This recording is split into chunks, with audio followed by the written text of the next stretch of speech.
कई बड़े नेता इस वक्त TV9 भारतवर्ष पर हमारे साथ जुड़ रहे हैं। कौशल किशोर जी हमारे साथ इस वक्त मौजूद हैं, भारतीय जनता पार्टी के सांसद, और रवि किशन भी हमारे साथ मौजूद हैं, बीजेपी सांसद। कौशल किशोर जी, किस तरह से आप देखते हैं और राजनीति के क्षेत्र के लिए कितना बड़ा नुकसान और निश्चित तौर पर कहा जा सकता है कि एक युग का अंत हुआ है?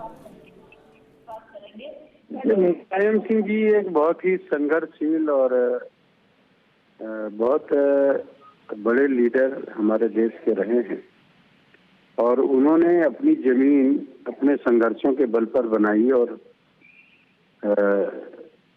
एक बड़ी यात्रा राजनीति तय करने के बाद उन्होंने अपनी समाजवादी पार्टी का गठन किया और मुख्यमंत्री भी रहे, केंद्र सरकार में रक्षा मंत्री भी रहे। बिल्कुल, मैं समझ रहा हूँ कि ईमानदारी को पसंद करते थे और सही रास्ते पे चलने का काम करते थे और एक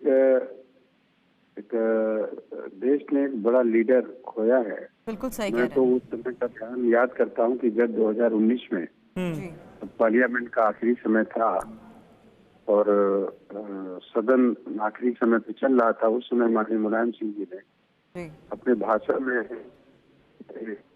सभी पार्लियामेंट के जो सांसद थे तरीके की अपील की ईश्वर से मेरी यही प्रार्थना है कि सभी लोग जो यहाँ है फिर से पुनः जीत करके लोकसभा में आए और क्षेत्रों से फिर से जीता उनको चुन करके भेजे। इस तरह की बात करना और लोगों के साथ जिस तरीके से वो जुड़े रहे वो सबसे महत्वपूर्ण है। रवि किशन इस वक्त हमारे साथ जुड़ चुके हैं और रवि किशन जी न सिर्फ कई बार विधायक रहे, 3 बार सूबे के सीएम बने और केंद्र में रक्षा मंत्री का भी उन्होंने सफर तय किया। एक ऐसे नेता जिनके लिए आम जनता ने भी उनकी जीत के लिए उपवास रखा। जी डेफिनेटली बहुत बड़ा एक युग आज उसकी समाप्ति हुई। एक ऐसे नेता और ऐसे एक fighter you can say that अपनी विचारधारा से हमेशा समय के माहौल के हिसाब के उसके विपरीत जाके भी लड़ना, अपनी पार्टी की विचारधारा को रखना और नेशनल लेवल पर अपनी ख्याति को प्राप्त करना, अपनी देसी लुक के साथ, अपनी देसी भाषा के साथ। इन्होंने एक बहुत बड़ा एग्जाम्पल सेट किया and everybody to respect him. जब भी पार्लियामेंट भी आते थे तो सब लोग उनको, और हेल्थ को भी उन्होंने मतलब लास्ट सेशन तक वो आते रहे और हमेशा he was a lovely smile के साथ। एक बहुत मुझे शॉकिंग रहा कि मुझे लगा ही कम बैक बिकॉज एक रेसलर, एक पहलवान शरीर और एक दिमागी तौर से तंदुरुस्त, याददाश्त अच्छी पहचानते थे। और ये बड़ा शॉकिंग, आज ये बहुत बड़े युग का अंत हुआ है।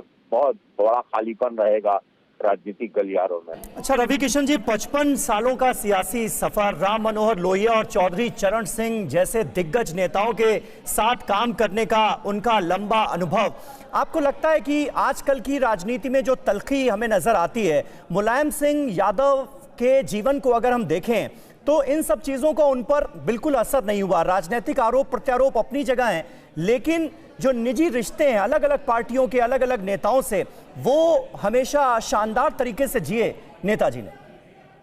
जी आपको जब वो पार्लियामेंट आते थे तब देखना चाहिए कि हर व्यक्ति, अपोजिशन रहे या सत्ता वाले रहे, सत्ताधारी रहे, सब लोग उनको बड़ा प्रणाम करते थे, सम्मान और सबको ग्रीट करते थे। तो ये एक पता चलता है कि उनका व्यक्तित्व कितना स्ट्रांग था, वो कितने स्ट्रांग विचारधारा के थे और उनको कोई चीज शेक नहीं करती थी, जो अपनी लाइन को लेके चले और उसी पर उन्होंने अपनी राजनीति और अपनी पार्टी को एस्टैब्लिश किया नेशनल लेवल पर। तो बड़ा आज बिल्कुल सही कह रहे हैं रवि किशन साहब आप, और जितना उनके बारे में पढ़ रहे हैं पता लग पा रहा है कि किस तरीके से इस राजनीतिक सफर में विधायक उन्हें अपना हीरो मानते थे। केसी त्यागी इस वक्त जेडीयू नेता हमारे साथ जुड़े थे, उनसे एक बार फिर से हम कांटेक्ट करने की कोशिश करते हैं। लेकिन समीर, जितना इनके पूरे राजनीतिक सफर के बारे में हम आज जानने की कोशिश कर रहे हैं, उसमें सबसे महत्वपूर्ण बात मैं अभी तक समझ पाई हूँ कि लोगों के साथ इनका जो लगाव था।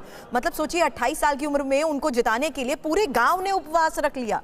लोगों के लिए नेताजी किस तरीके से मायने रखते थे, ना सिर्फ मास्टर जी की भूमिका, कुश्ती के अखाड़े में उनके हीरो और राजनीतिक सफर में भी लोगों को अपने साथ लेकर चलना। ऐसे कई उदाहरण आज हमारे पास हैं कि कितनी बड़ी शख्सियत के तौर पर इस राजनीतिक सफर में नेताजी का रोल रहा।